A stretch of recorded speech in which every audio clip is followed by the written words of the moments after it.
জিনিসগুলো প্রত্যেকটাই আপনারা নিজেরাও ভালোভাবে জানেন, হয়তো বা এখন এই ঝোঁকের মাথায় জিনিসটা কাজ করছে না, বা আপনি ঠান্ডা মাথায় চিন্তা করেন যখন, এই জিনিসগুলো হঠাৎ করে এক বসাতেই হয় না। যেহেতু জিনিসটা মানে তারা আগ্রহ প্রকাশ করছে, সময় দেন, দিয়ে দেখেন, ঠিক আছে? কারণ আপনাদের কথা বলার, আপনাদের দাবি উপস্থাপন করার জন্য সময় সবসময়ই থাকবে। কখনো আপনাদের মুখ বন্ধ হয়ে যাওয়ার কোনো ওয়ে নাই। বাংলাদেশ তো স্বাধীন দেশ, আপনাদের ওয়ে নাই কোনো। আর এই যে সময়টা অল্প সময়, খুবই অল্প সময়, পরীক্ষার যে ডেটটা কিন্তু সামনের মাসে। সরি,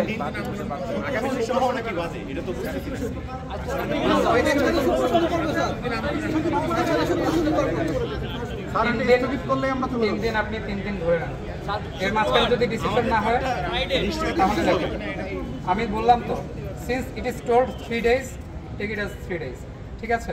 যদি এর মাঝে ডিসিশন না হয় তাহলে তো দেখবেনই। আমি আপনাকে এই যে ওয়ার্কিং নন ওয়ার্কিং এগুলো টোটাল কথাবার্তা এগুলো বলছি না। যেহেতু 3 দিন বলা হয়েছে, 3 দিনই থাকে। যেহেতু ওনারাই বলেছেন যে 3 দিন সময়, দেখেন 3 দিনে কি হয়। আবার বলেন, সরি। আমি ভাইয়ারা যাওয়ার পরে আমি কথা বলেছি, স্যাররা আমাকে বলেছেন যে they need a bit time to reconsider everything. তো ওনারা একটু দেখুক, ওনাদেরকে সময় দেন। তখন বলেছি কতদিন, তারা বলেন যে 3 দিন তো মিনিমাম লাগবেই সময়, ঠিক আছে? এইটা ওখানে মেম্বার সবাই ছিল, 3 দিন সময় চেয়েছে, আপনারা 3 দিন দিয়ে দেখেন, ঠিক আছে? আর ভাইয়া না, এই ফিউচারে আমি কালকে মানে আমার কাছে আমি আজকে আপনাকে বুঝাই দেবো, কালকে তো মরে যেতে পারি, ঠিক আছে? তখন আমার বাসায় যে হামলা করা যাবে না। তো আর ফিউচারের কথা ভাইয়া আমি আপনাকে তো এখন, আপনি এটা নিজেও বুঝতে পারছেন, আপনারা সবাই প্রচণ্ড ব্রিলিয়ান্ট, প্রচণ্ড মেধাবী এবং সম্মানিত লোক। আপনারা জিনিসটা একটু মানে ঠান্ডা মাথায় বুঝে চেষ্টা করেন। সব কিছু নেগোসিয়েশনের মাধ্যমেই হয়, ঠিক আছে? আপনাদের এই জিনিসটাও কিন্তু নেগোসিয়েশনের জিনিস। আপনারা অফিস আদালতে এখানে আসবেন, আপনারা কিন্তু যুদ্ধ করতে আসেন নাই কেউ, ঠিক আছে? আপনারা সবাই দাপ্তরিক অফিসারই হবেন, আলটিমেটলি অ্যাডমিনিস্ট্রেটিভ অফিসারই হবেন, বা এরকম মানে অফিস আদালতেই বসবেন, ঠিক আছে? তো আপনারাও দেখবেন যে জিনিসগুলো আলোচনার মাধ্যমেই হয়, এখানে আসলে ফোর্সের কিছু নেই, হ্যাঁ? এবং আলোচনার মাধ্যমেও কিন্তু, আলোচনা দিয়েও কিন্তু জিনিসগুলো আদায় করা যায়, যদি সেটা যৌক্তিক হয়। আমার কথা আপনারা আশা করি বুঝতে পেরেছেন।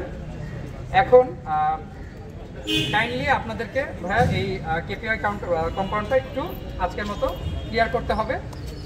আপনাদের রিকোয়েস্ট করছি, আশা করি আপনারা বুঝতে পারবেন। আপনারা যে জিনিসটা রিকোয়েস্টটা করা হয়েছে, আপনারা সময় দিয়ে দেখেন টাইমটা। তারপরে আমি তো বললাম যে আপনাদের সবসময় আপনাদের কথা বলার সুযোগ আছে। আপনি না থাকলে উনি থাকবে, উনি না থাকলে উনি থাকবে, আপনাদের সবসময় কথা বলার সুযোগ আছে। প্লিজ এখন আপনারা আজকের মতো ব্রেক করেন। ভাই শোনেন, আজকে মঙ্গলবার, কালকে বুধ বৃহস্পতি, তারপরে কিন্তু কার্য দিবস আর নাই, শুক্র শনি কার্য দিবস নাই। তার মানে আমাদের অপেক্ষা কয়দিন? 5 দিন।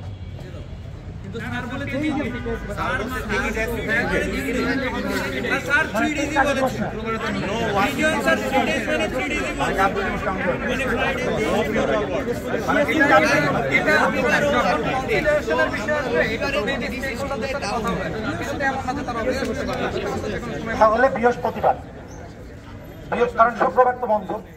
না না, এই যে আপনারাও ছুটি নিতে, মানে ছুটি নেওয়া যাবে না। 3 days means 3 days. 3 days কে বলবেন by 3 days আপনি যদি দেখেন শুক্রবার, তখন আপনি আজকে মঙ্গলবার, কালকে বুধবার, তারপরের দিন বৃহস্পতিবার, তারপরের দিন কি বার? শুক্রবার। আপনারা কি 3 দিন মানতে রাজি? ভাই আজকে সহ 3 দিন, বৃহস্পতিবার। যদি 3 দিন পরে আবার যদি ভাই সবাই ভাই আপনাদের কাছে জিজ্ঞেস করছি। এরপরে পিএসসিতে আসা লাগবে। ভাই আজকে একটা ডিসিশন দেন। আচ্ছা ভাই এক সেকেন্ড এখানে কেউ ইয়া করি না, উত্তেজিত না হই। আমার কথা শুনেন, আমাদের কথাটা একটু শুনেন। ভিতরে ওনাদের বেস করে আসছি, রিজন সাহেব ছিলেন আমাদের পুলিশের এখানে, উনি এসপি